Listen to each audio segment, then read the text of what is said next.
Buenos días.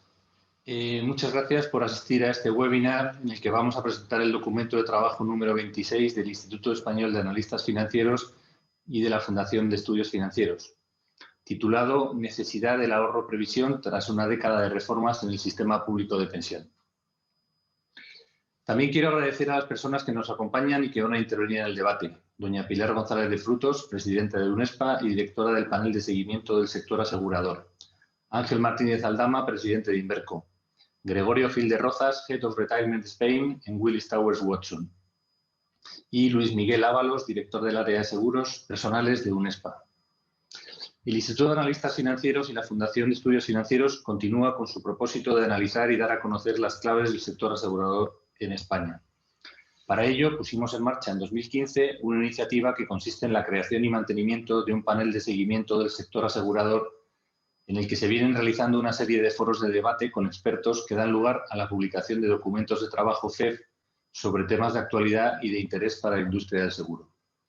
El séptimo panel se celebró de forma virtual mediante una videoconferencia el pasado 10 de mayo de 2021 y el tema elegido en esta ocasión fue Necesidad del ahorro previsión tras una década de reformas en el sistema público de pensiones. En esta reunión, el debate se centró en analizar, en primer lugar, las reformas del sistema público de pensiones de la última década, valorando el efecto que estas reformas han tenido. También se valoraron las propuestas y materias que se encuentran actualmente en el debate político y social. A su vez, se expone el desarrollo normativo que ha tenido en España la previsión social complementaria y se debate sobre los cambios sustanciales que afectan tanto al segundo como al tercer pilar en España. En este informe se recogen las cuestiones que fueron analizadas en la reunión, que fueron esencialmente las siguientes. En primer lugar, el efecto de la reforma de 2011 en la tasa de sustitución de la pensión pública de jubilación. En segundo lugar, el factor de sostenibilidad y/o el mecanismo de equidad intergeneracional y sus efectos sobre la tasa de sustitución de la pensión pública de jubilación. En tercer lugar, el efecto de las recomendaciones del Pacto de Toledo en la tasa de sustitución de la pensión pública de jubilación. En cuarto lugar, la previsión social complementaria desde el ámbito individual y desde el ámbito colectivo. Y por último, en quinto lugar, la importancia de la información y la negociación entre el sector, los agentes sociales y el legislador. El documento incluye un capítulo de conclusiones y recomendaciones tras el análisis realizado, siendo la conclusión más inmediata que con las reformas llevadas a cabo, la tasa de sustitución se verá reducida, por lo que tras 10 años de reformas, el ahorro previsión es más necesario que nunca. Quiero agradecer a las personas que asistieron al debate por sus interesantes aportaciones y especialmente a la directora de esta iniciativa, Pilar González de Frutos, presidenta de UNESPA, y a los autores del informe, Mercedes Ayuso de la Universidad de Barcelona, Enrique de Besa de la Universidad de Valencia e Inmaculada Domínguez de la Universidad de Extremadura.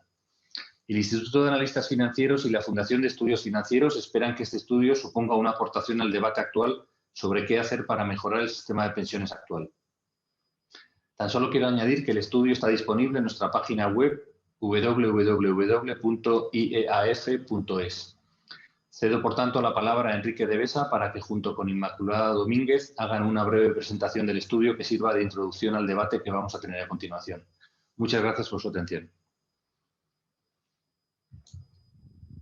Bueno, buenos días a todos. Muchas gracias al Instituto de Analistas Financieros y a la Fundación de Estudios Financieros por la oportunidad de intentar hacer llegar un poco lo que creemos que está pasando en la actual reforma del sistema de pensiones. La primera parte ya la tenemos más o menos clara, pero aún falta la segunda, tercera, no sabemos hasta cuándo, ¿no?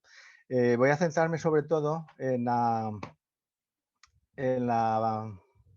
parte de pensiones contributivas, porque esto va a permitir dar paso a la posibilidad de que luego Inma cuente un poco más cómo habría que complementarlo a través del segundo y del tercer pilar, ¿no? Para tener una idea de lo que puede ocurrir en el futuro, ¿no?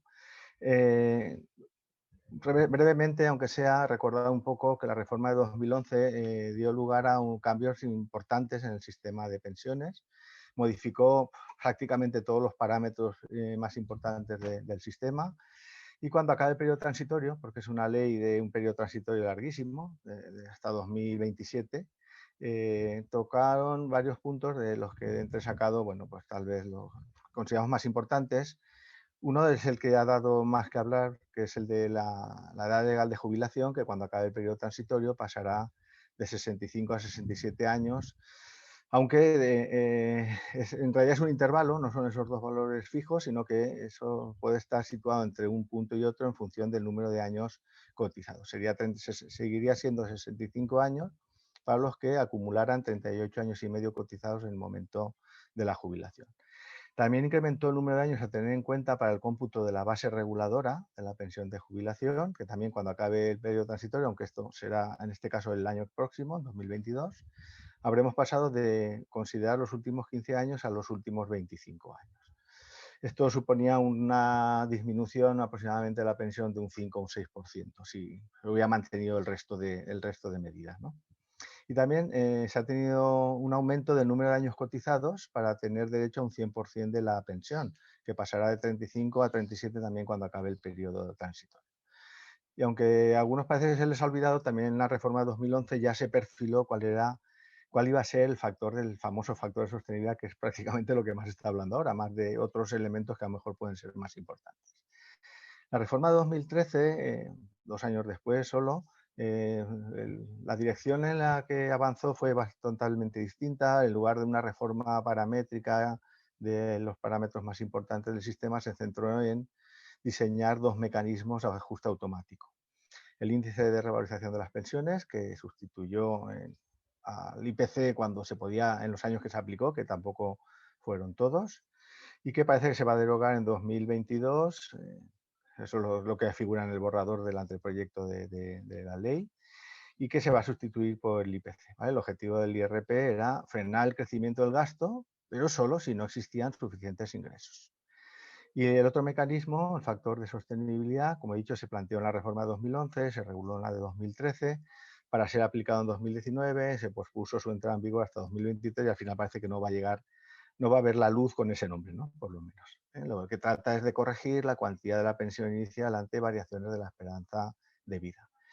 Y se plantea sustitución por un factor de equidad intergeneracional que también, en principio, parece que va a depender de la esperanza de vida, ¿no? Entonces, hay bastante incertidumbre sobre cómo va a afectar y qué efecto puede tener, por lo cual ni siquiera hemos hecho un análisis de cuál podría ser ese impacto, ¿no? Si analizamos también los últimos movimientos que ha habido en el sistema de pensiones, voy a empezar por los que aún no se han incluido en el borrador, aunque sí que están recogidos en el Pacto de Toledo.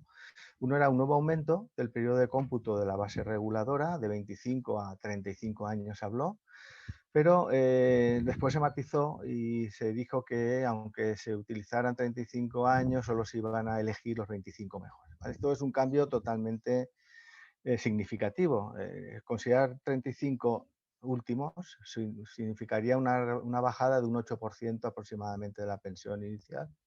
Y si esos 35 se eligieran los 25 mejores, en lugar de una bajada, las pensiones subirían un 6%. Es decir, hay un 14, un 15% de diferencia de gasto de las pensiones de utilizar una medida o la otra en función de lo que al final se llega al acuerdo, ¿no?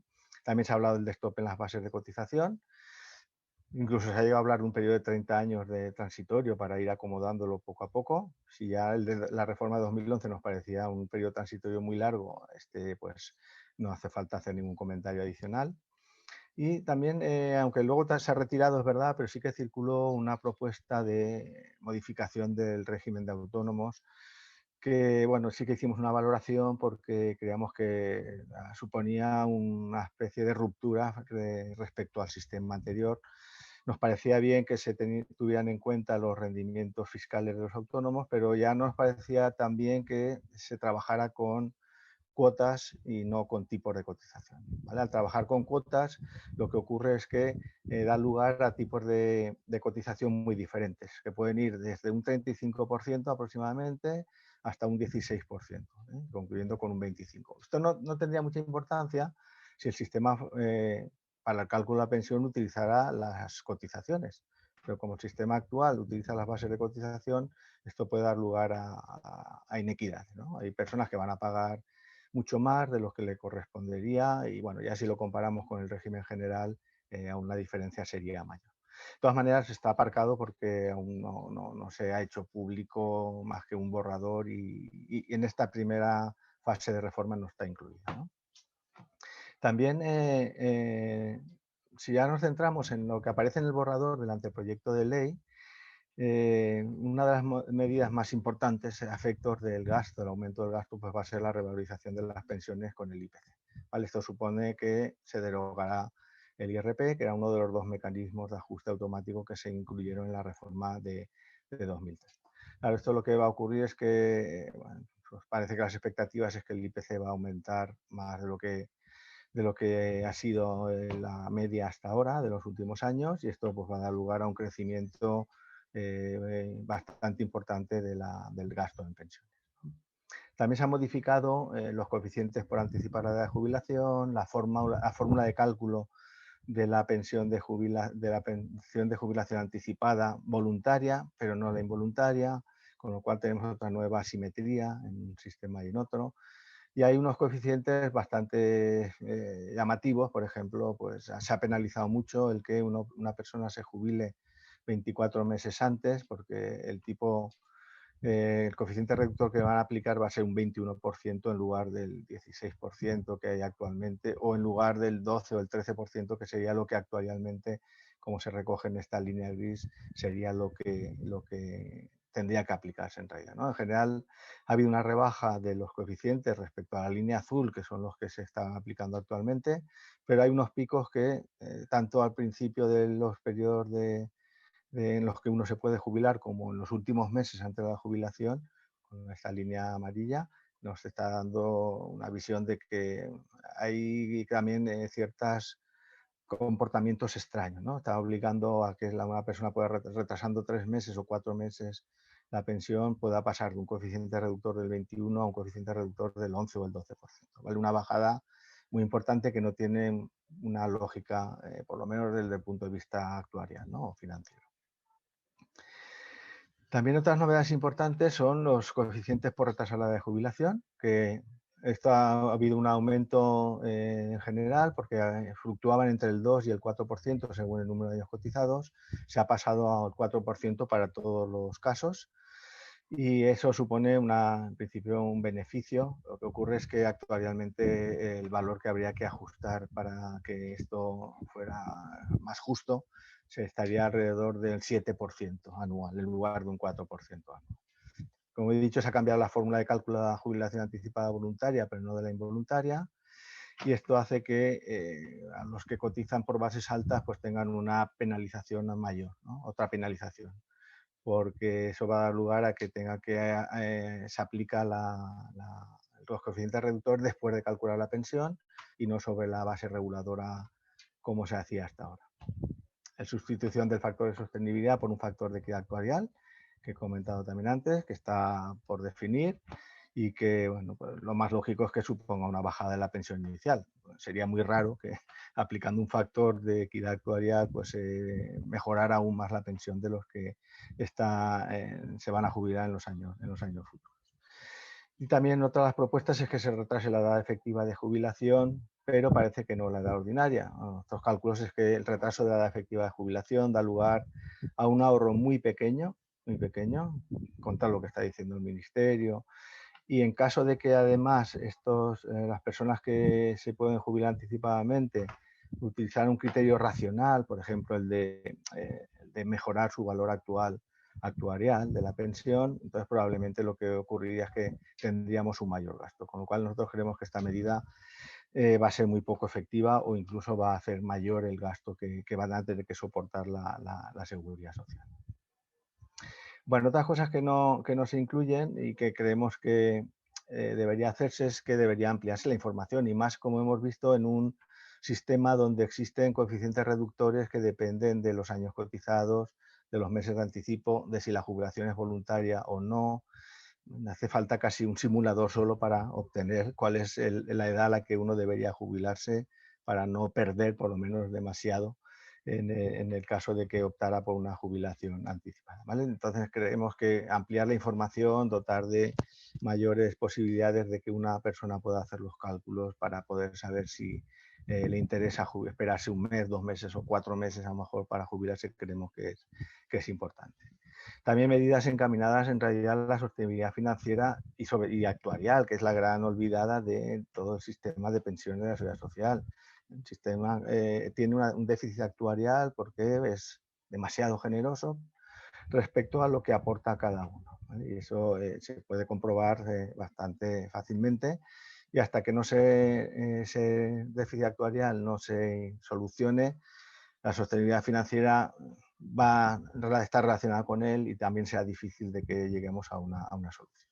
Por lo tanto, una reforma debería ser, creemos nosotros, estructural, y que al menos debería incluir pues unos mecanismos de ajuste automático, hemos dicho, similares a los que había en 2013, aunque naturalmente se puede cambiar algunas cosas que creamos que puedan perturbar, sobre todo las pensiones más bajas, una mayor transparencia y una mayor contributividad del sistema. Todo esto se puede intentar ver a través de una de las variables que creemos que es importante a la hora de saber qué hay que hacer con el segundo y el tercer pilar, y es que bueno, pues, casi todos los organismos nacionales e internacionales nos están indicando que va a suponer, en cualquier caso, una disminución de la tasa de reemplazo, es decir, de la relación entre la primera pensión y el último salario. Según AIREF, pasaría de un 78% en 2012 a un 71% en 2030. ¿Vale? Aunque el pico de lo más problemático probablemente esté alrededor de 2045 o 2050, ¿no? También el Banco de España ha hecho distintos análisis sobre la tasa de sustitución, y en este gráfico, bueno, pues lo que nos muestra es que el tipo efectivo actual, el que se aplica actualmente, está muy por debajo del que equilibraría el sistema hoy en día, ¿vale? La tasa de sustitución debería ser aproximadamente 6 puntos porcentuales más baja para que el sistema estuviese en equilibrio. También nuestro grupo de investigación hemos hecho el trabajo de intentar clasificarlo por distintas generaciones para saber cuál es el efecto que van a tener, y los que salen perdiendo son los que actualmente son más jóvenes, naturalmente, ¿eh? Aunque el horizonte, la proyección es más complicada, pero creemos que los que van a perder más van a ser la generación millennial, cuya reducción de esa tasa de sustitución o de la pensión media estaría alrededor de entre un 10 y un 15% según el individuo, ¿vale? Esto lo hemos hecho con distintos individuos tipo, y esta sería un poco el resumen de lo que le ocurriría a la generación de los millennials. Si nos vamos a unas generaciones que ya están más próximas a la jubilación, es decir, los que se van a jubilar en 2035 y los que se van a jubilar en 2045, la disminución de la pensión en este caso esperada pues estaría entre 4,7 y 10,6 puntos según el caso, ¿vale? De todas maneras, 10 puntos de tasa de sustitución o 15, como hemos visto antes, son unos valores que creemos que son importantes, ¿vale? De todas maneras, ahí os daremos más información en función de los individuos que hay, de la pensión inicial, etc. ¿Vale? Esto simplemente es para indicar de forma un poco abreviada qué es lo que va a ocurrir. ¿Vale? Esa etapa de consolidación, los que se jubilarán en 2035 son los que en 2045, perdón, son los que van a experimentar una reducción mayor. Y un poco recogiendo la información que os he dado antes, y para no cansaros tampoco mucho más, pues aquí tendríamos una especie de resumen con pues, datos de AIREF, del Banco de España y lo que el grupo de investigación al que pertenece también Inma y yo, donde, bueno, pues vamos a pasar de ser el país que tiene unas tasas de sustitución más altas de la Unión Europea, o prácticamente de las más altas, a otras que no sabemos en comparación lo que va a pasar en otros países, pero probablemente esta reducción tenga que ser paralela en todos ellos. Y bueno, pues para los que se van a jubilar en 2055, los de la generación millennial, pues estaría entre un 67 y un 84% de la tasa de sustitución, pero en todos los casos vemos que hay bajadas de 7, de 6 puntos en 2030, y esto quiere decir que bueno, pues hay que estar alerta y hay que saber qué es lo que las reformas hacia dónde van a ir, y si va a afectar a la tasa de sustitución o tasa de reemplazo de una forma u otra, ¿eh? Depende de la medida que se tome, puede afectar más a la tasa de sustitución o puede afectar más a la revalorización posterior, pero en definitiva pues va a afectar necesariamente alguna de alguna forma a las pensiones que se están cobrando en la actualidad. Bueno, y con esto doy paso a Inma, que os va a contar cosas mucho más interesantes que esta sobre el segundo y el tercer pilar. Muchísimas gracias, Enrique. Déjame compartir y voy a entrar ya a compartir. Aquí la tenemos. Bueno, pues después de la magnífica exposición de mi compañero voy a incluir un poquito más de información. Él ha indicado muy bien cómo han sido las reformas del 11 y del 13, pues que han sido con luces y taquígrafos, evidentemente. Y yo les quiero hablar, antes de entrar en la parte de la previsión complementaria, de otra reforma que es un poquito más silenciosa, ¿no? La llamamos muchas veces, bueno, la llamamos de hecho reforma silenciosa, que es la que se ha ido produciendo, y aquí le muestro datos desde 1984, que es la que nos pone en comparación pensiones máximas y mínimas con bases máximas y mínimas. Es decir, ya no, hemos visto los datos de tasa de sustitución promedio según diferentes individuos, pero si aquí observamos la relación que va a haber en cualquier individuo que o bien esté en la parte mínima o bien esté en la parte máxima, observamos claramente cómo hay un diferencial importante y muchísimo mayor en el 2020, motivado por esa base mínima que ha subido porque se ha igualado al salario mínimo y con el subidón que ha tenido, la subida tan impresionante que ha tenido la base máxima, que me hace que esté cada vez más separada de esa pensión máxima. Por lo tanto, aquí observamos un diferencial muy importante, pero que también se observa en esa pensión mínima. Entonces, sin necesidad de fiarnos, por decirlo de alguna manera, de algún cálculo, viendo solamente, analizando cómo han evolucionado estas variables, ya vemos que hay un diferencial importante y que va creciendo. Pero además, me permito señalarles en los últimos 10 años, sacarle un poquito más de la información del gráfico anterior para que veamos qué ha ocurrido con las máximas.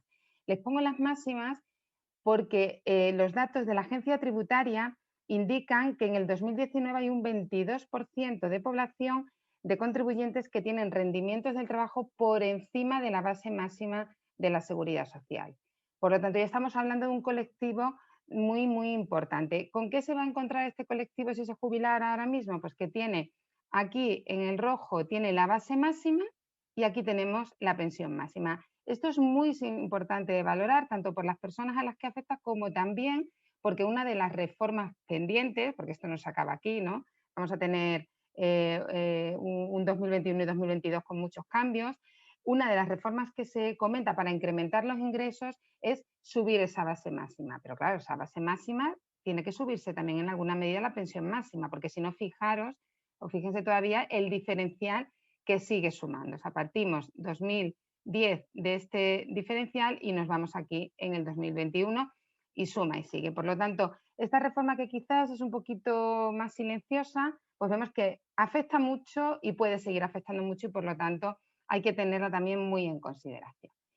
Bueno, pues un poco con todo lo que hemos visto de la parte pública y que, pues, que ven también en los medios y demás, yo querría también ahora presentarles los cambios que se han producido en la parte complementaria, porque al fin y al cabo todos, tanto lo público como lo privado, son los recursos hacia la jubilación y el debate tiene que ser completo, no puede ser únicamente ni enfrentado del público frente al privado en ningún caso, ni sesgado de solamente analizar uno, sino, en mi opinión, si no vamos de la mano y de manera conjunta, tenemos un grave problema.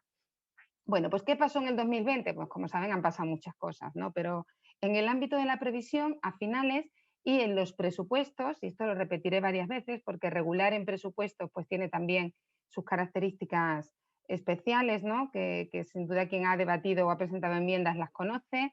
Y bueno, pero que también me va a ayudar después a defender una postura que quiero decirles, ¿no? Pues ¿qué pasaba antes de llegar a esos presupuestos? ¿Cómo era el sistema complementario de empleo? Ese segundo pilar, porque se dice y se recomienda desde la OCDE que es un pilar que no acaba de impulsarse, que no acaba de implementarse, no acaba de funcionar, ¿verdad? Entonces, son múltiples las razones, pero a mí me gustaría hacer un poquito de historia, ¿verdad? ¿Qué es lo que ha ido pasando con las aportaciones al sistema de empleo? ¿Cómo ha sido tratado? Se ha desincentivado. ¿Por qué? Porque en el 2011, hasta el 2011, se permitía que lo que se aportaba al sistema complementario de empleo por parte del empresario fuera deducido en la cuota, y eso se elimina. Por lo tanto, hay un desincentivo que desaparece. Después, como saben también, se tributa, o sea, se cotiza a la Seguridad Social por la base de cotización. Anterior a 2014, si se hacían aportaciones a un sistema de empleo, eso no contaba como base de cotización para esta cotización, pero a partir de 2014 sí cuenta, sí se integra en esa base de cotización y por lo tanto se incrementa el coste, no se reduce. Aquí de nuevo volvemos a desincentivar. Luego, y los datos también lo muestran, pues el sector público ha sido un potente sector que ha tenido un potencial importante en el ámbito de empleo complementario, pero tras la crisis y en el 2011 se reguló que a partir de 2012 no se podían realizar aportaciones desde el sector público a los planes de empleo que tuvieran los empleados públicos. Esto evidentemente pues también ha supuesto un parón que bien es cierto que en el 2018 se permite, no en las mismas condiciones que anteriores de incremento de masa salarial, pero bueno, se permite, pero hay que entender que ese es el escenario al que se ha enfrentado la previsión complementaria de empleo en los últimos años, un continuo desincentivo. ¿Qué pasa, como les decía, a finales del 2020 para los presupuestos del 2021? Pues que se regulan en esos presupuestos muchas cosas, no tantas como que llegamos a una disposición adicional pues con esta numeración, ¿no? Imagínense todo lo que entró en su momento. Y ahí se habla de la promoción de fondos de empleo públicos, de pensiones públicos de empleo. Esto pues suscitó, porque es verdad que es más o menos un folio y medio lo que se recoge en los presupuestos, pero suscita muchísimas cuestiones y muchísimas dudas porque se dan pinceladas o se comentan cosas, pero que no se acaban de perfilar. Una de las cuestiones que se dice es que en 12 meses, estamos hablando de que se presentaron a finales del 20, que en 12 meses estaría la normativa, la regulación sobre este tema. Bueno, pues a la fecha que estamos ahora no está ese documento, por lo tanto ese escenario de 12 meses pues hace un poquito inviable. También se hablaba de que eran fondos de pensiones públicos de empleo y se hablaba también del ámbito de público como de promoción, lo cual pues sin duda es favorable porque todo lo que ayude o aúne o conlleve un incremento en apoyar esa previsión, pues sin duda debe ser analizado pues positivamente, ¿verdad? ¿Qué alertas podemos tener aquí? Que se debe garantizar, se debe priorizar garantizar la libre competencia en cómo se pueda participar en esta parte de fondos como gestoras y como depositarias, y también se debe evitar el monopolio, porque no podemos centrar todos los fondos y aparte con la previsión que ya el propio Ministerio de Cuantía Económica hacía, que era pues bastante elevada, ¿verdad? ¿Qué podemos hacer para proponer o para recomendar o para ayudar, ¿no? a este desarrollo para que tengamos un buen cumplimiento de objetivos? Pues podemos mirar, como hacemos siempre, y también a nosotros nos mirarán por otro aspecto, ver las experiencias internacionales.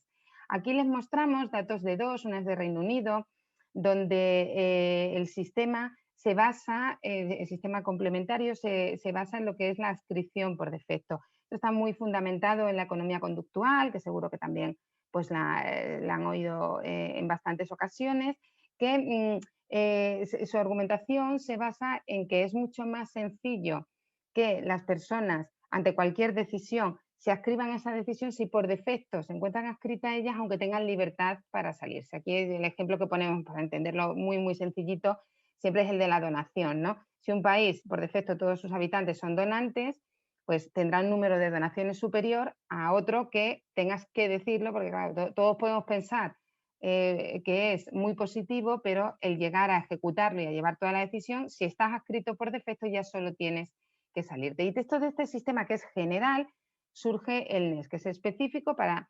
incentivar pues, una serie de previsión empresarial en colectivos jóvenes, colectivos de bajos ingresos y demás. ¿En qué se basa o qué buenas prácticas podemos obtener de aquí? ¿En qué se basan? En una contribución casada, paritaria, es decir, no solamente va a aportar uno de los agentes, no solamente va a aportar el trabajador, pero tampoco solamente va a aportar el empresario, sino que van a aportar trabajador, empresario y Estado.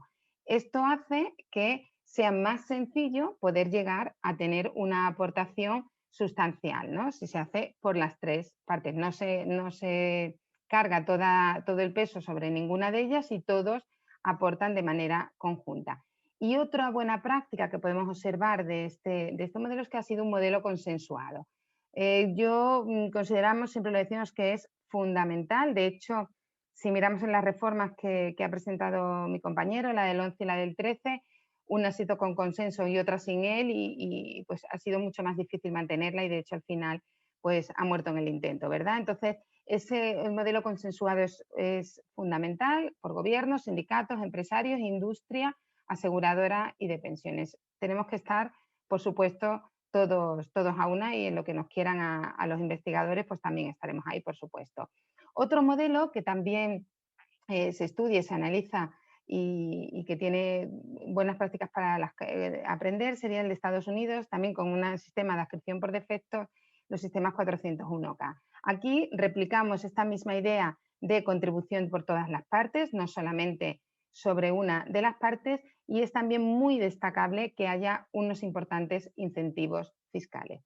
Por lo tanto, no podemos decir que sea una sola la actuación que hay que realizarse, sino que son varias las piezas que tienen que encajar, pero todas deben ir sin duda hacia este sentido.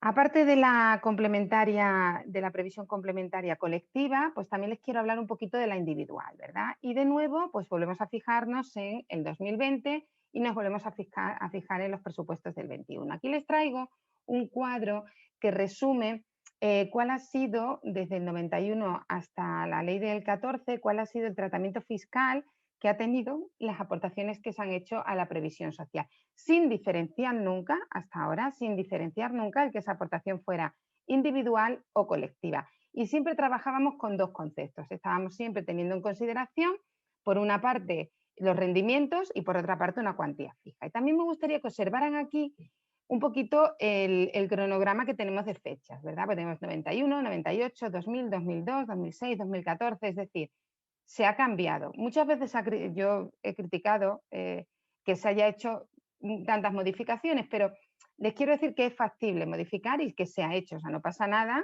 si se considera que ha de modificarse. Y de estos cuadros también me quedo con otra cuestión que es muy importante desde mi punto de vista, que es el hecho de que los límites se establecen diferentes por grupos de edad. Está claro, en el debate está, ¿no? Cuando se habla de la generación baby boom o cuando se habla de la generación millennial, somos diferentes porque cada uno, nuestro ciclo vital es las necesidades y las preferencias que tenemos en cada momento, pues evidentemente son distintas. Entonces la previsión se va a ajustar mucho más a esa etapa de consolidación, a esa etapa de madurez, acercándonos a los 50 o 52 años.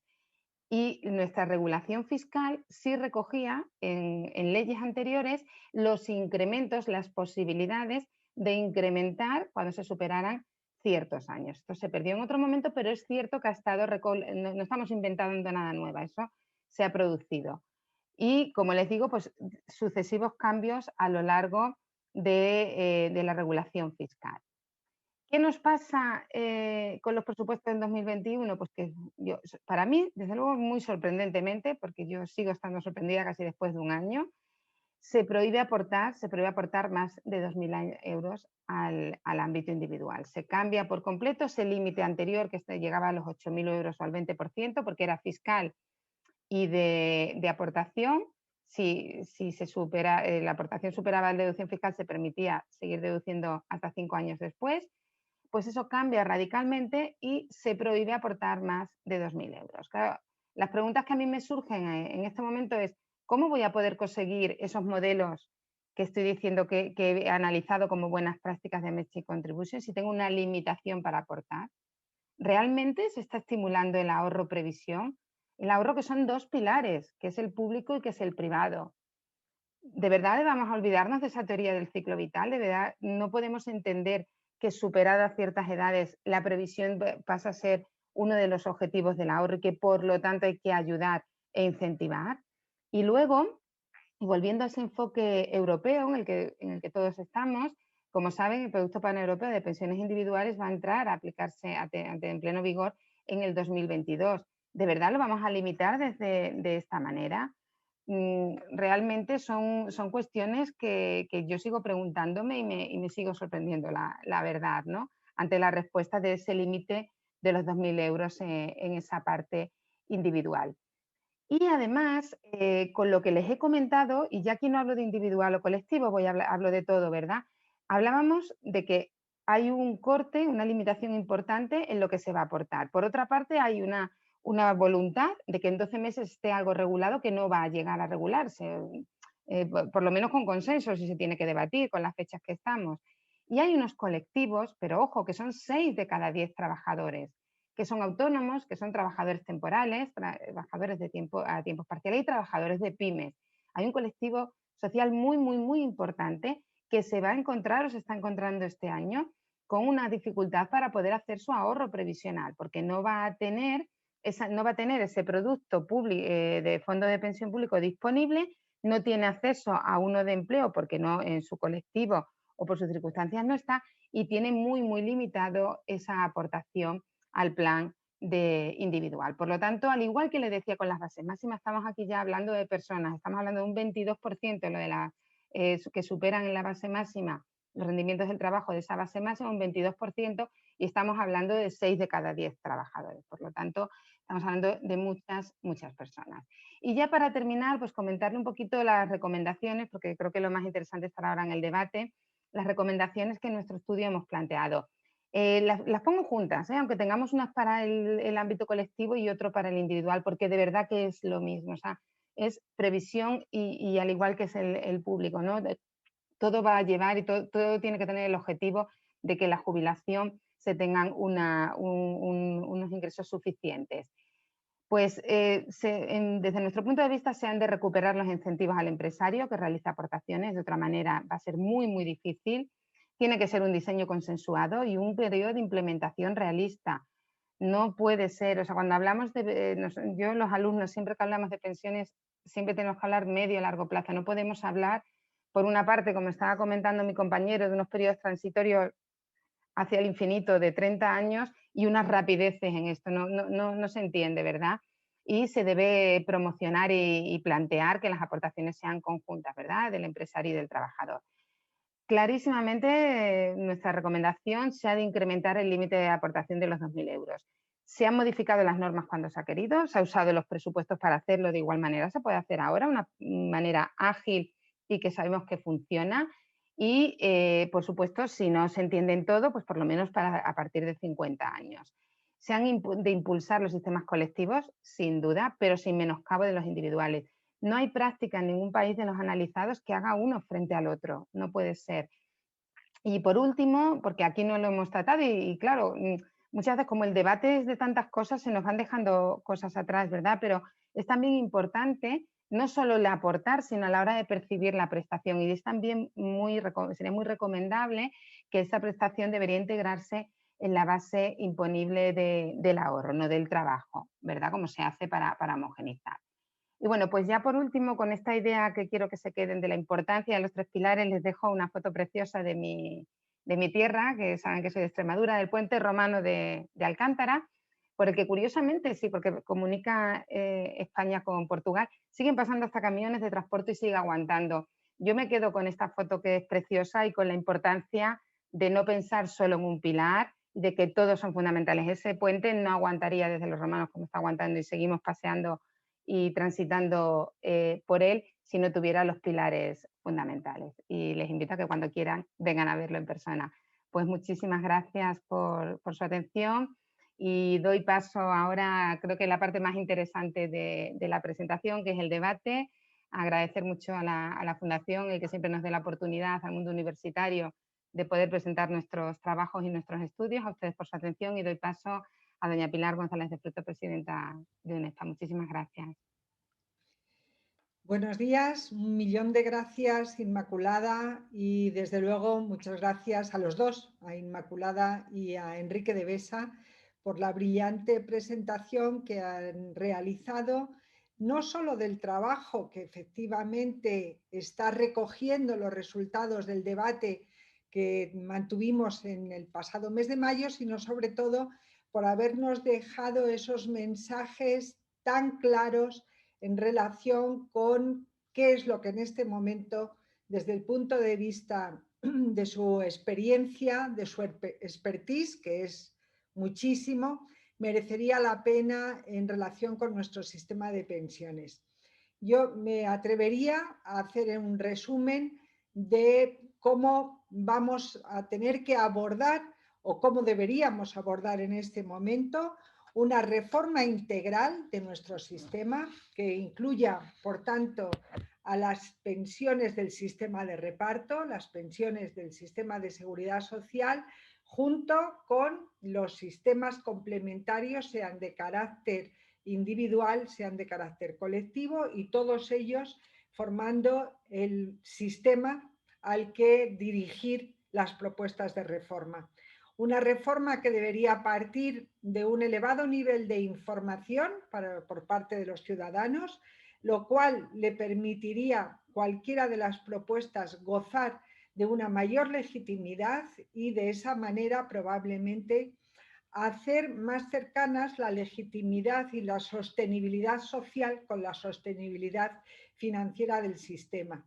Pensar solo en términos de sostenibilidad social creo que nos puede llevar a momentos como los que estamos viviendo, en los que al final pues tratamos de resolver el asunto de pensiones poniendo su déficit en otro bolsillo, pero finalmente el problema lo seguimos teniendo encima de la mesa.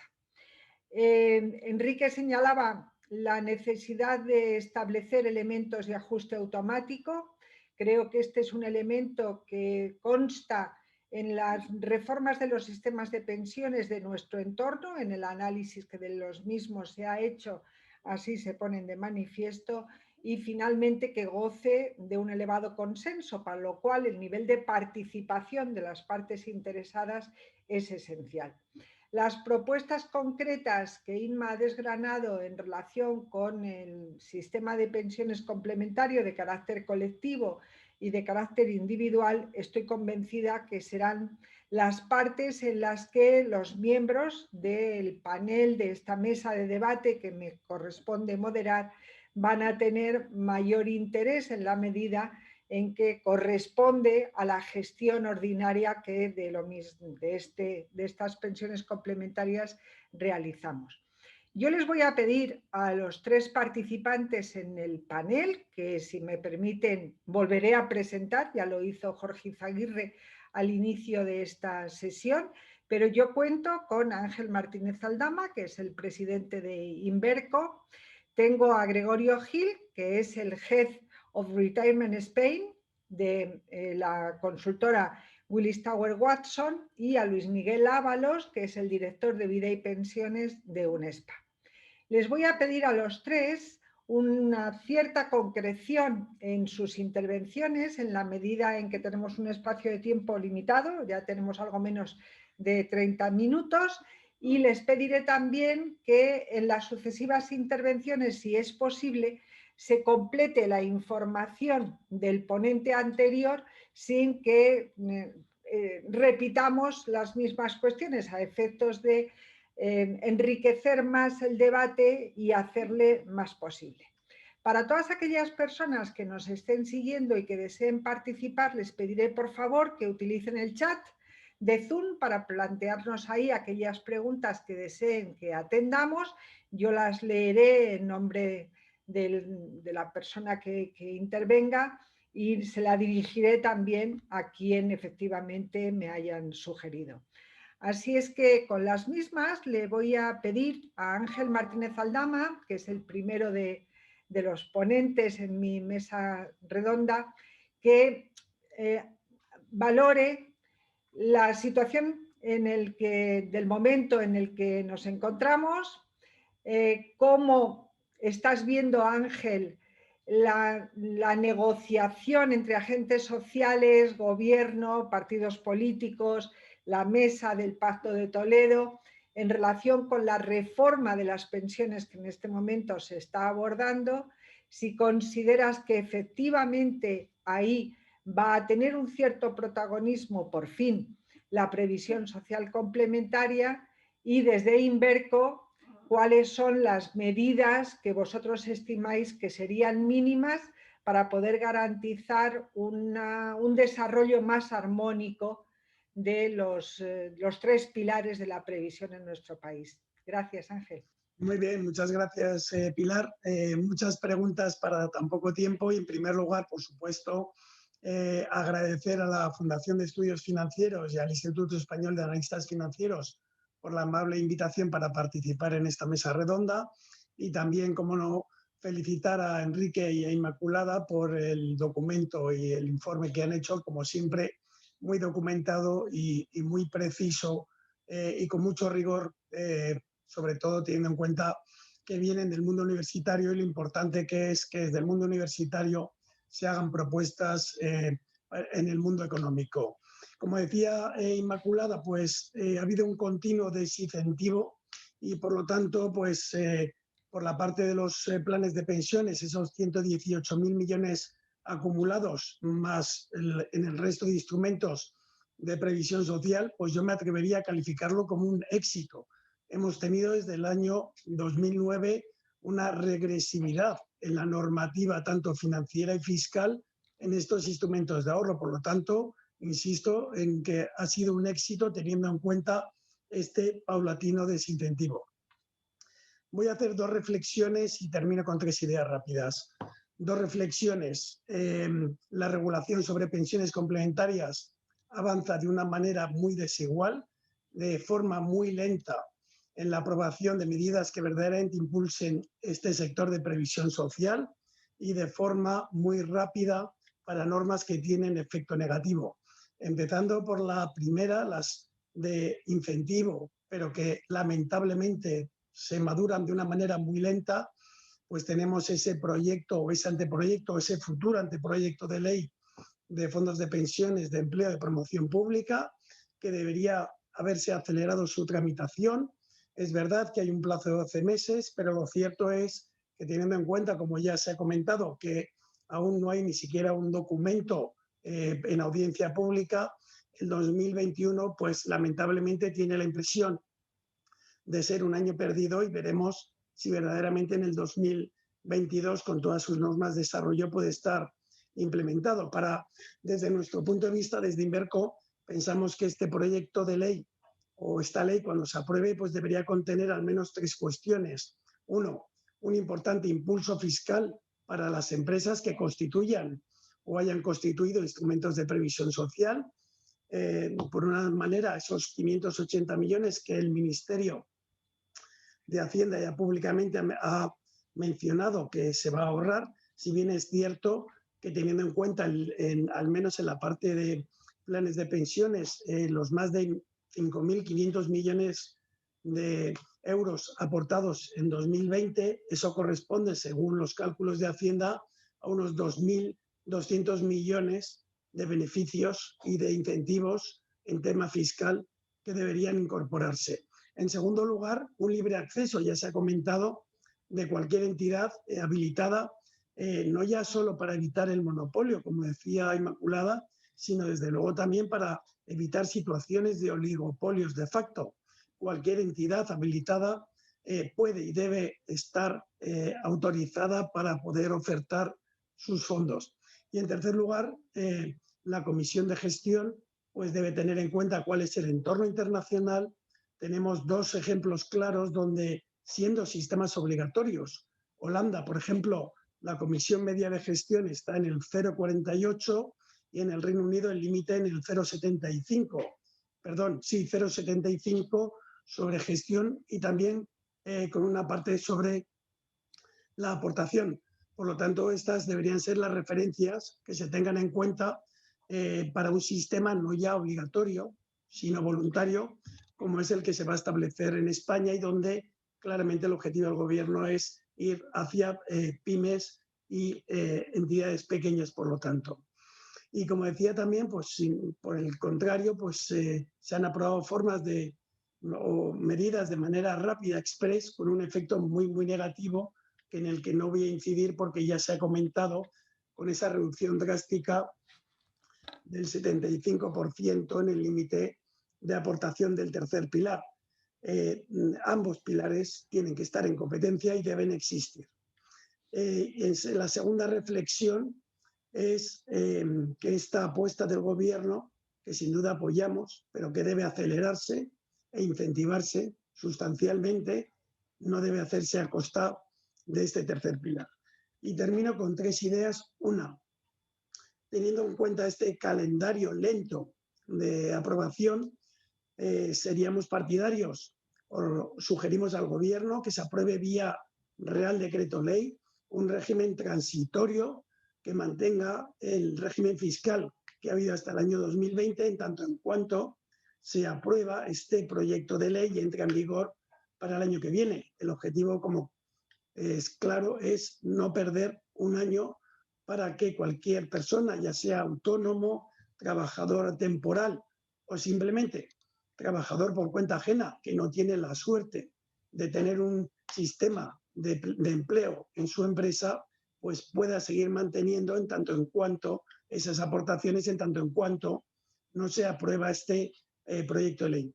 En segundo lugar, ya se ha mencionado esa necesaria envío de información sobre la pensión pública estimada. Después de 10 años aún está sin ser enviado.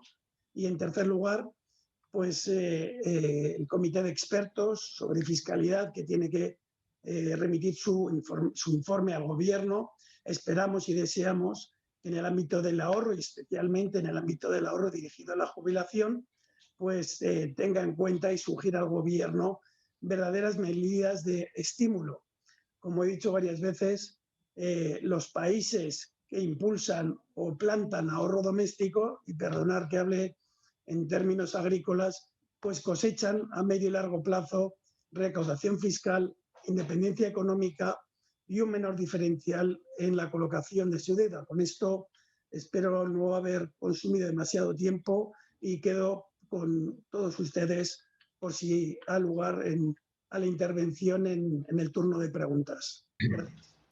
Muchísimas gracias, Ángel. La verdad es que sí, te has ajustado perfectamente y has aludido efectivamente a las posibilidades de desarrollo de un segundo pilar, algo que desde la industria dedicada a la gestión de un ahorro finalista, como es el de las pensiones, venimos reclamando desde hace muchísimos años. Es una muy buena noticia saber que efectivamente hay un representante del Gobierno que efectivamente pone un gran acento en esta cuestión, aunque las medidas concretas en las que se cristaliza pareciera que no van en esa dirección, sino más bien en lo contrario. Pero en la situación que tenemos a día de hoy, con un montón de trabajadores en los que sus aportaciones han quedado tan limitadas, seguro que Gregorio nos puede incorporar algún comentario en torno al desarrollo de este segundo pilar y qué es lo que puede estar pasando en el mundo de las empresas, de la previsión social colectiva y qué posibilidades tenemos o no de dinamizarlas, tomando en consideración la situación que tenemos, la regulación laboral que existe en nuestro país, la estructura empresarial que tenemos, en la que hay un altísimo porcentaje de trabajadores por cuenta ajena vinculados a pymes y micropymes y un importante número de trabajadores por cuenta propia que tienen también un régimen especial de sus cotizaciones y por tanto de sus pensiones de reparto. En este esquema, Gregorio, ¿cuál es, desde tu experiencia como consultor para el mundo de la empresa y en concreto para establecer con los empresarios planes de pensiones para el retiro de sus trabajadores, cuáles serían las principales modificaciones que vosotros sugeriríais? ¿Cómo crees que se puede unir la promoción de sistemas complementarios colectivos de segundo pilar a el ámbito de fijación de condiciones laborales en nuestro país. Perfecto. Muchísimas gracias, Pilar. Voy a tratar de dar respuesta a lo que me has pedido, no sin antes agradecer tanto a la Fundación como al Instituto la invitación para participar en esta mesa redonda. Desde Willis Towers Watson, la valoración que hacemos de la previsión social complementaria a día de hoy es que ha tenido un desarrollo limitado. Decía Ángel, citaba los 118.000 millones. Hombre, yo creo que efectivamente con todo lo que ha pasado parece mucho, ¿no? Pero todos seguro que convenimos que el total de la previsión social complementaria, si hablamos de planes de pensiones de empleo individuales, seguros individuales y colectivos, incluso mutualidades, no alcanza más de 330.000 millones de euros, que es un montante desde nuestro punto de vista insuficiente, ¿no? Entonces, que se esté hablando a día de hoy de incentivar la previsión social complementaria es algo justo y necesario, diríamos. Es verdad que luego los españoles sí que ahorramos en otro tipo de vehículo o de alternativa. Cabe citar dos principalmente. En vivienda existen 600.000 millones de euros, por ejemplo, en patrimonio inmobiliario en manos de personas mayores de 65 años. Estamos hablando de 8,2 millones de personas. Ahí hay un ahorro que, de alguna forma, deberíamos también facilitar la canalización a previsión social complementaria. Y otra fuente de ahorro importante son los depósitos. Esto ocurre en otros países de Europa, pero en España lo llevamos a límites máximos. Tenemos en torno a 1 billón de euros que a día de hoy se están empezando a cobrar comisiones por los mismos, y sí que esperamos cierta huida de esos vehículos a otros activos que bien pueden ser también previsión social complementaria. Es decir, si a la previsión social complementaria per se le unimos estos dos fuentes de ahorro, dinero hay. Entonces, quizá establecemos dos ejes de actuación, mejor dicho. Uno, la creación del nuevo ahorro, que quizás es la parte principal y es la que estamos hablando, y por otro lado, la canalización de ahorro existente a previsión social complementaria. Desde nuestro punto de vista, deberíamos actuar en ambas vías. Por lo que estamos viendo, de momento estamos mucho más focalizados en la creación del nuevo ahorro que en la canalización de ahorro a previsión. Eso por un lado. Entonces, ¿qué está pasando en las compañías? Nos preguntabas, Pilar. A día de hoy la realidad es que no se están implementando nuevos planes de pensiones de empleo. Lo que estamos viendo es que aquellas compañías que tenían en su momento un plan o un sistema implantado, pues siguen haciendo sus aportaciones. Los empleados, si la empresa les incentiva, van haciendo aportaciones voluntarias adicionales. Hay un área también que ahora comentaré, pero la realidad es que no se están creando nuevos planes de pensiones de empleo. Y si lo hablamos en el entorno de seguro, sí que se está produciendo un incremento de las aportaciones a los unit links, pero vemos que hay más ruido y expectativa que realidad. Tampoco están creciendo tanto como deberían esperarse. ¿Y por qué? ¿Cuál es la razón? Pues pensamos que el ahorrador español, tanto en colectivo como en individual, quiere garantías, ¿no? Entonces, el ahorro garantizado en España, por todo el tema regulatorio, pues ha perdido interés. Existe un espacio vacío de momento que esperamos que se vaya a ir poblando. ¿Por qué? Porque lo estamos viendo en Europa, está ocurriendo ya. Se están diseñando nuevos productos de ahorro garantizado, incluso con las normativas nuevas que se están implantando. Bueno, ya Solvencia II ya está hace mucho tiempo, incluso con IFRS 17. Entonces, ahí sí que vemos una tendencia relevante para canalizar nuevo ahorro. Lo que sí es cierto es que la previsión social complementaria en el entorno de la empresa está incrementando su importancia, su protagonismo. En las propuestas de valor que los directores de recursos humanos diseñan para atraer o retener personas, empleados, talento, cada vez cobra mayor fuerza todos los aspectos relacionados con la previsión social complementaria. no solo tengo un plan de pensiones o tengo un seguro, tengo un sistema de previsión, sino ayudarle al empleado a planificar su jubilación, ayudarle a planificar todos los temas financieros. Ahí hay un valor que las compañías están identificando y en la guerra por el talento cada vez está siendo más utilizado. Escucharéis y habréis escuchado, y lo vais a hacer aún más en los próximos meses y años, hablar de bienestar financiero. El bienestar financiero es algo que está en la mayoría de las agendas de recursos humanos. Entonces, ante esta situación en la que estamos a día de hoy, claro, pues tenemos principalmente dos alternativas. O ahorramos más y nos ayudan a que ahorremos más, o nos tendremos que jubilar más tarde. Si ya tenemos un fondo en el cual ya hemos aportado ciertos euros, pues ya podríamos entrar en una dinámica nueva que sería revisar de alguna forma la política de inversión, tratando de asumir un poquito más de riesgo para buscar una rentabilidad superior e incluso revisar también las condiciones de gastos. Y por último, y quizá al hilo de lo que me preguntabas también explícitamente, Pilar, si hablamos del segundo pilar, todo lo que se está escuchando a día de hoy parece que se va a canalizar vía plan de pensiones de empleo. Ese va a ser el vehículo financiero principal.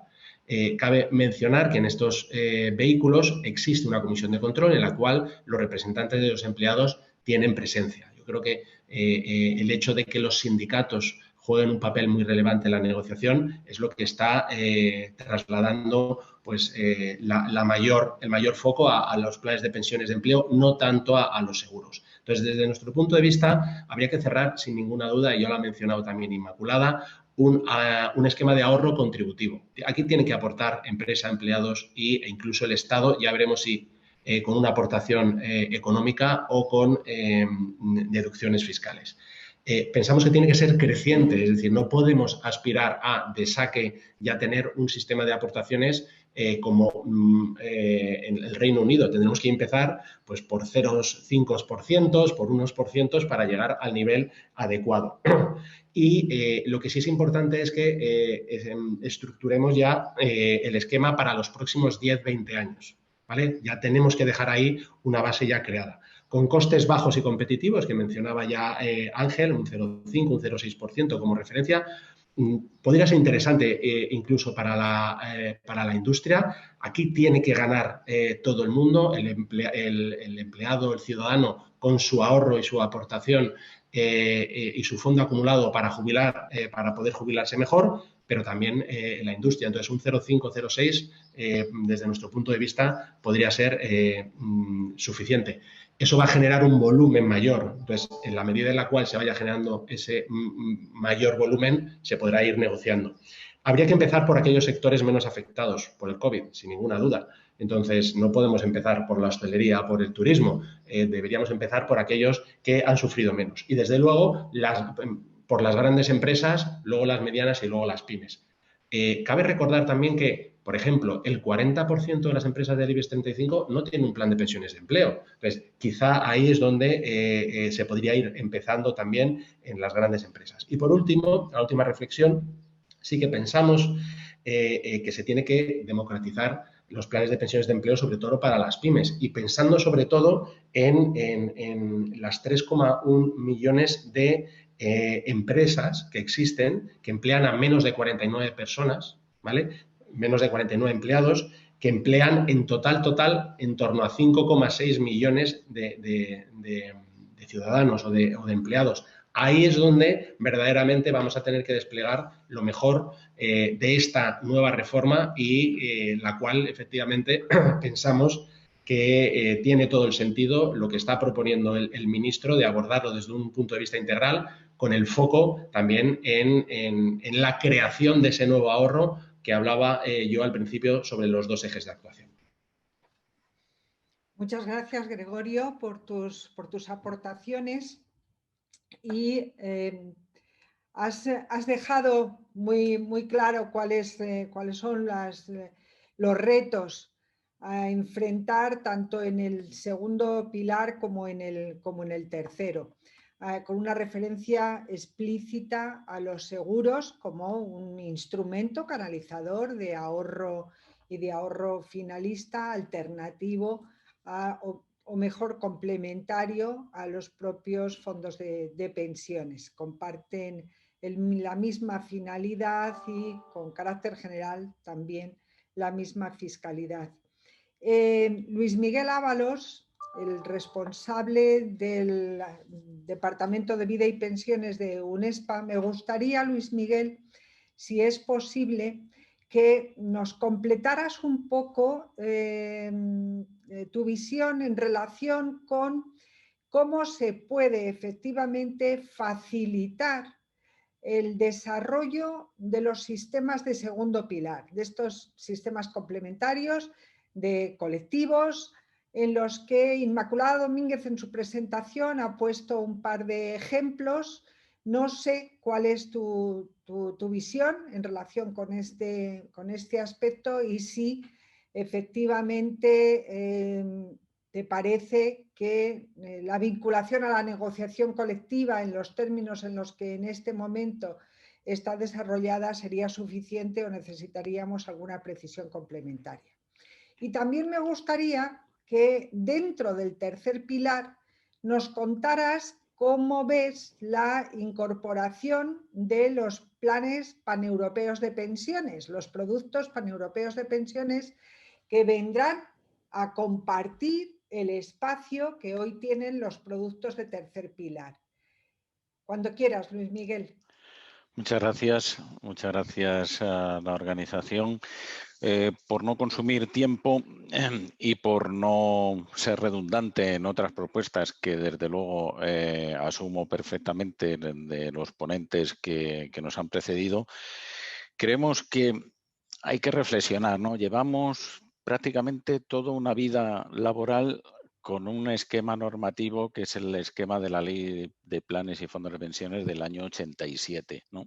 35 años casi, ¿no? El año que viene haremos, ¿no?, una persona que empezará a trabajar ahora ya se puede jubilar con el mismo marco normativo. ¿Y de qué nos ha servido? Bueno, pues la previsión social, como habéis comentado, necesita lógicamente de reformas, pero no reformas puntuales, ¿no? Reformas estructurales serias, ¿no? Y a fondo, ¿no? Y un debate abierto, ¿no? Hemos comentado, lo ha comentado Inmaculada, que en otros países han establecido medidas importantes, especialmente en Reino Unido, ¿no? Todos los sistemas de auto-enrollment. Este debate lo hemos tenido unos cuantos, ¿no?, en el mundo, ¿no?, de la previsión social, unos cuantos expertos. Yo no soy un experto, ¿no? Yo trabajo en el sector, pero los expertos hay que empezar a decir abiertamente si cabe o no cabe, ¿no?, establecer un sistema de auto-enrollment, y si no cupiera, porque hay criterios a favor, en contra, pero hay que analizarlos a fondo, sí que podemos establecer reformas intermedias, ¿no? Podemos reformar el Estatuto de los Trabajadores para que dentro del contenido mínimo de la negociación colectiva este sea, el tema de la previsión social, un elemento que se pueda abordar, ¿no? Podemos reformar también la Ley de Planes y Fondos de Pensiones y establecer abiertamente, ¿no?, la necesidad de que las empresas también aborden temas, ¿no?, de previsión social complementaria, pero desde luego dejar a día de hoy a la negociación colectiva pues nos ha llevado pues a la situación que tenemos ahora, ¿no?, que solo, lo ha comentado Gregorio, las grandes empresas es donde ha habido sistemas de previsión social. Y no porque se hayan implantado desde la Ley de Planes y Fondos de Pensiones, ¿no? Yo creo que venían anteriormente, ¿no?, del esquema, ¿no?, de compromisos por pensiones instrumentados en fondos internos y muchas veces implementados sin saber el coste actuarial que iban a tener los mismos, ¿no? Esta es una reforma que yo creo que en el segundo pilar tenemos que abordar y este debate hay que tenerlo tranquilo, sosegadamente y serenamente con los agentes sociales, ¿no? En el ámbito del tercer pilar, pues todavía nos queda mucho que avanzar porque hasta ahora lo que se ha hecho es retroceder, ¿no? Lo hemos visto con el cuadro que se ha proyectado por parte de Inmaculada. Pero por comentar algunos puntos que no habéis comentado los ponentes, pues, por ejemplo, los autónomos, ¿no?, y los empresarios individuales en esquemas, ¿no?, de aportación individual, porque pensar que va a haber previsión social para una empresa, ¿no?, o para un empresario individual, pues ahí hay que establecer una serie de medidas flexibilizadoras. Por ejemplo, los límites de aportación no tienen por qué ser anuales. ¿Por qué vamos a establecer unos límites si yo a lo mejor soy un autónomo y en un año, ¿no? por como lo hemos vivido, ¿no? El año anterior pues no he podido tener actividad profesional o empresarial, ¿no? Pues cuando yo vuelva a restablecer, ¿no? mi actividad, puedo recuperar mi nivel de aportaciones que venía en los sistemas de previsión social. Y tampoco hemos comentado nada de las haciendas forales, ¿no? En las haciendas forales, por ejemplo, pues tiene el sistema de las EPSVs, ¿no? Totalmente, que también creemos que es necesario, hay que impulsar todos los mecanismos o todos los sistemas que contribuyan, ¿no? a fomentar el ahorro. Pero es que ha pasado una cosa muy curiosa, ¿no? Que las haciendas forales, las 3 haciendas forales del País Vasco y en Navarra, tienen límites por encima de los 2.000 que se han fijado ahora. Pero curiosamente hay unos límites de aportaciones a sistemas de previsión social que tienen por el límite financiero de 2.000 euros.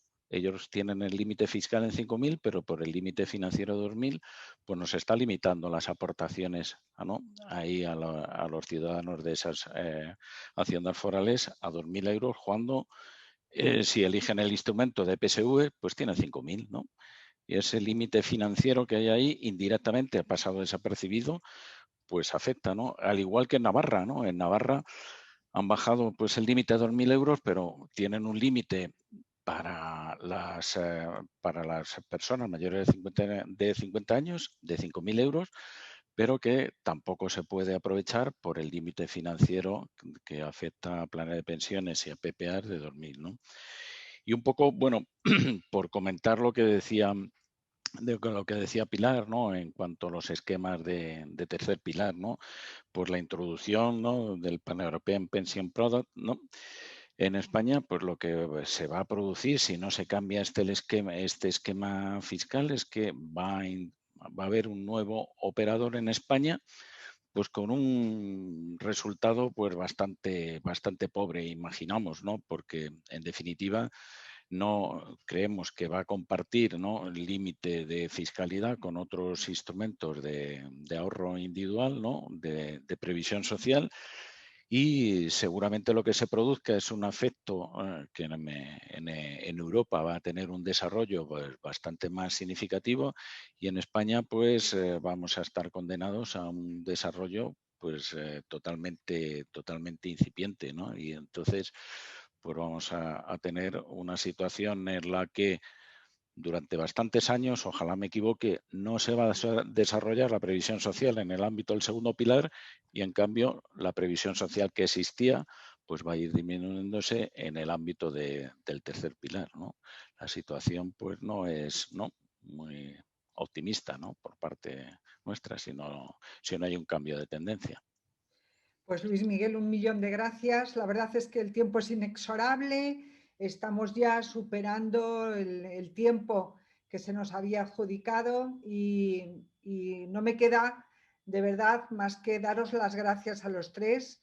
Habéis sido 3 ponentes estupendos, habéis estado todo el tiempo completando las informaciones que os habían precedido.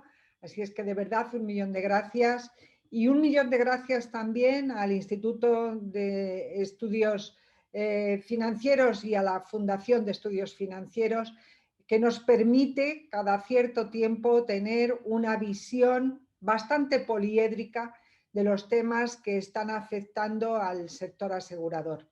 Mi agradecimiento por este interés hacia esta parte importante del sector financiero y, claro, cómo no, un agradecimiento eterno a nuestros especialistas, a nuestros profesores, a Enrique de Besa, a Inmaculada Domínguez, que tanto y tan bien trabajan en estos foros del sector asegurador en la Fundación de Estudios Financieros.